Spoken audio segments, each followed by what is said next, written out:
दाऊद का भजन भजन संहिता 19 में कहता है कि आकाश परमेश्वर की महिमा का वर्णन कर रहा है और आकाश मंडल उसकी हंस कला को प्रकट कर रहा है। दिन से दिन बातें करता है और रात को रात ज्ञान सिखाती है। ना तो कोई बोली है और ना ही कोई भाषा जहां उसका शब्द सुनाई नहीं देता है। उनका स्वर सारी पृथ्वी पर गूंज गया है। उसके वचन जगत की छोर तक पहुंच गए हैं। उनमें से उसने सूर्य के लिए एक मंडप ठहराया जो धूले के समान अपने महल से निकलता है। वह शूरवीर की नाई अपनी दौड़ दौड़ने को हर्षित होता है। वह आकाश की एक छोर से निकलता है और वह उसकी दूसरी छोर तक चक्कर मारता है और उसकी गर्मी सबको पहुंचती है। यहोवा की व्यवस्था खरी है,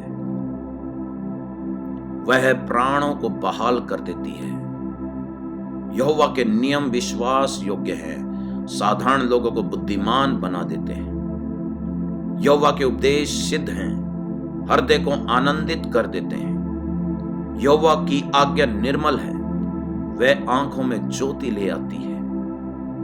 यहोवा का भय पवित्र है, वह अनंत काल तक स्थिर रहता है। यहोवा के नियम सत्य और पूरी रीति से धर्म्य है। वे तो सोने से और बहुत कुंदन से भी बढ़कर मनोहर है।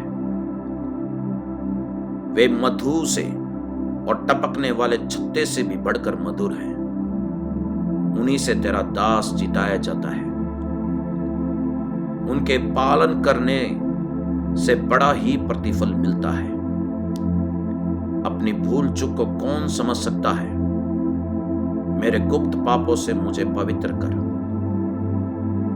तू अपने दास को ठठाई के पापों से बचाए रख कि वह मुझ पर प्रभुत्व न करने पाए। तब मैं सिद्ध हो जाऊंगा और अपने बड़े अपराधों से बचा रहूंगा। मेरे मुंह के वचन और मेरे हृदय का ध्यान तेरे सम्मुख ग्रहण योग्य हो। हे यहोवा परमेश्वर, मेरी चट्टान और मेरा उद्धार करने वाला। हालेलुया। खुदावन यीशु मसीह के नाम से मैं आप सबको आज भजन संहिता 19 के अंदर दाऊद के इस भजन के द्वारा आपको बताना चाहता हूं कि यहोवा ने इस सृष्टि की रचना की। उसने जो भी कुछ दिखता है इस संसार के अंदर, चाहे वो आकाश हो, चाहे तारागण हो, चाहे पेड़ पौधे, चाहे दिन हो या रात हो, सबको बनाने वाला यहोवा है। जैसे कि उत्पत्ति में लिखा है कि 6 दिन में परमेश्वर ने सृष्टि की रचना करी और उसने जो कुछ भी इसमें दिखता है सृष्टि के अंदर, वो सब यहोवा का बनाया हुआ है। और दाऊद इस बात को जानता था कि जो मैं इस संसार के अंदर जो जी रहा हूं, उसके अंदर परमेश्वर के वचन के द्वारा, वो अपने कलाम के द्वारा, अपने पवित्र वचन के द्वारा इस सृष्टि को संभालता है। और अय्यूब की पुस्तक के 38 अध्याय के अंदर जब हम 31 में जाते हैं तो वहां लिखा है कि क्या तू कचपचिया का गुच्छा गूंथ सकता या मृगशिरा के बंधन खोल सकता है? क्या तू राशियों को ठीक ठीक समय पर उदय कर सकता है या सप्तऋषि की साथियों समेत चल सकता है? क्या तू आकाश मंडल की विधियां जानता और पृथ्वी पर उनका अधिकार ठहरा सकता है? क्या तू बादलों तक अपनी वाणी पहुंचा सकता है ताकि वह जल बरस कर तुझे छिपा ले? क्या तू बिजली को आज्ञा दे सकता है कि वह जाए और तुझसे कहे कि मैं उपस्थित हूं? किसने अंतकरण में बुद्धि उपजाई और मन के समझने की शक्ति किसने दी है? कौन बुद्धि से बादलों को गिन सकता है? कौन आकाश के कुप्पों को उड़ेल सकता है? जब धूली जम जाती है तो ढेले एक दूसरे से सट जाते हैं। खुदा का ये कलाम ये बताता है, अय्यूब की पुस्तक में अय्यूब खुद कह रहा है कि यहोवा मुझसे ऐसे बात कर रहा है और पूछता है कि क्या तू इस संसार के अंदर, इस पृथ्वी के ऊपर जो परमेश्वर आश्चर्य कर्म करता है, क्या तू वो जान सकता है? आकाश मंडल के अंदर जो विधियां ठहराई गई हैं, क्या तू उनको जान सकता है? जो राशियों का ठीक ठीक समय पर उदय होता है और सप्तऋषि के जो साथी हैं, क्या वो जब चलते हैं तो उनको जान सकता है? मृगशिरा के बंधन को तू क्या खोल सकता है? खुदा का कलाम बताता है, यीशु ने इस वचन को खोलकर समझाया अय्यूब के द्वारा कि खुदा ये बताना चाहता है यहोवा की वाणी के द्वारा कि यहोवा ने जो चीजें ठहराई हैं वो मनुष्य किसी भी रीति से पूरा नहीं कर सकता, क्योंकि यहोवा ने हर एक सृष्टि की रचना करने में अपने सामर्थ का उपयोग किया। अपने वचन को उसके द्वारा उसने इस सृष्टि को बना डाला। आज जो हम देखते हैं, आकाश के अंदर तारे देखते हैं, इस आकाश मंडल को जब देखते हैं तो यहोवा ये बताना चाहता है कि दिन से दिन बात करता है, रात से रात बात करती है, और यहोवा ये समझाना चाहता है कि सृष्टि आपस में परमेश्वर के नाम की महिमा कर रही है। और ना मनुष्य की समझ से ये बात बाहर है कि परमेश्वर की सृष्टि खुद परमेश्वर को धन्यवाद करती रहती है, लेकिन एक सच्चा धर्मी जन इस बात को समझ सकता है। लेकिन प्रभु चाहता है कि सभी सृष्टि की हर एक चीज उसकी महिमा कर रही है, तो हमें भी उसकी महिमा को करना है, यहोवा के नाम को ऊंचा करना है, ताकि उसी को महिमा मिले। प्रभु यीशु मसीह के नाम में।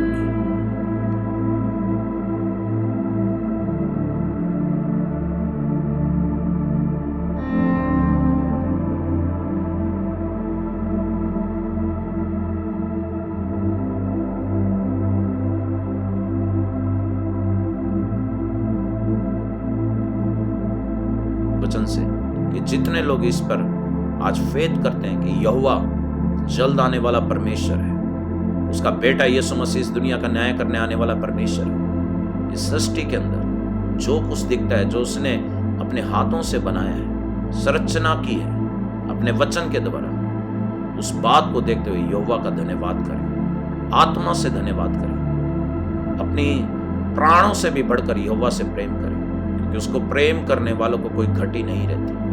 बाइबल में सिखाती है कि हमें अपने यहोवा पर, अपने परमेश्वर पर दृढ़ता से विश्वास करना है, क्योंकि यहोवा विश्वास को देखने वाला परमेश्वर है। वो हमारे बातों को समझने वाला परमेश्वर है। मन में जो चलता है उसको समझने वाला परमेश्वर है। सृष्टि को बनाने वाला परमेश्वर अति बुद्धिमान है। वचन बताता है कि उसके जैसा बुद्धिमान नहीं है।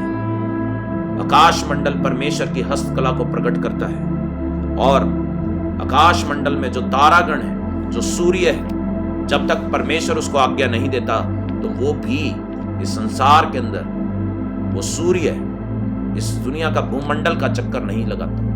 बाइबल सिखाती है भजन संहिता 19 के अंदर दाऊद जिस प्रकार कह रहा है कि जब सूर्य अपने मंडप में से, एक महल के समान महल में से जब निकलता है तो वो पूरा भूमंडल का चक्कर लगाता है। ये बयान करता है इस बात को कि परमेश्वर बताना चाहता है कि उसकी सृष्टि में जो उसके नियम ठहराए गए उसको कोई हटा नहीं सकता। पहाड़ों को देखते हैं तो परमेश्वर ने कहा कि पहाड़ों को बनाने वाला भी परमेश्वर यहोवा है।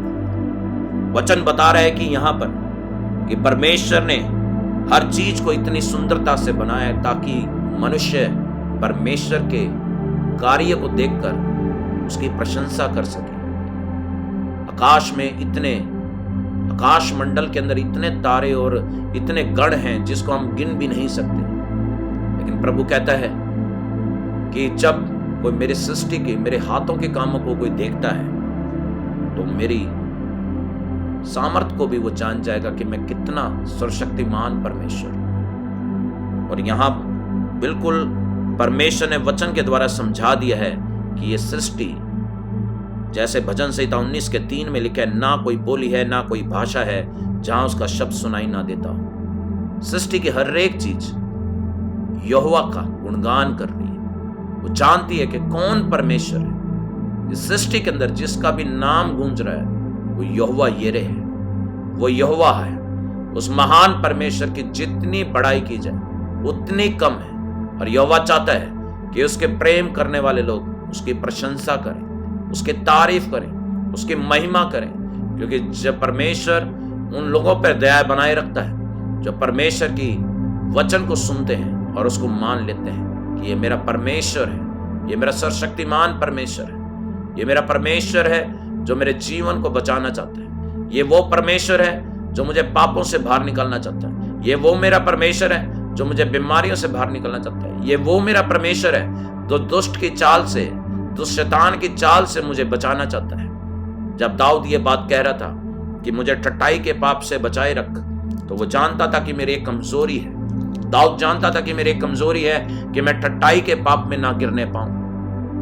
और बहुत लोग ऐसे हैं जो गुप्त पापों में फंसे हुए हैं, परमेश्वर उनको निकालना चाहता है। यह ठट्ठाई का पाप वही है जो गुप्त पाप है, और परमेश्वर चाहता है कि गुप्त पापों से भी परमेश्वर आपको आजाद करता है जब आप परमेश्वर के ऊपर यकीन करते हैं। और भजन संहिता लिखने वाला खुद इस बात को वर्णन कर रहा है कि परमेश्वर की हस्तकला के कामों को और उसके किए गए उसके महिमावान कामों को देखते हुए उसकी प्रशंसा करो कि जैसे लिखा है भजन संहिता 19:11 में कि उन्हीं से तेरा दास जिताया जाता है और उसके पालन करने से बड़ा ही प्रतिफल मिलता है। जब हम कलाम को मानते हैं, व्यवस्था के वचनों को मानते हैं, तो उसी से हमारा जीवन सफल होता है। और परमेश्वर आप सभी को सफल बनाए प्रभु यीशु मसीह के नाम में। आमीन, आमीन, आमीन। हालेलुया।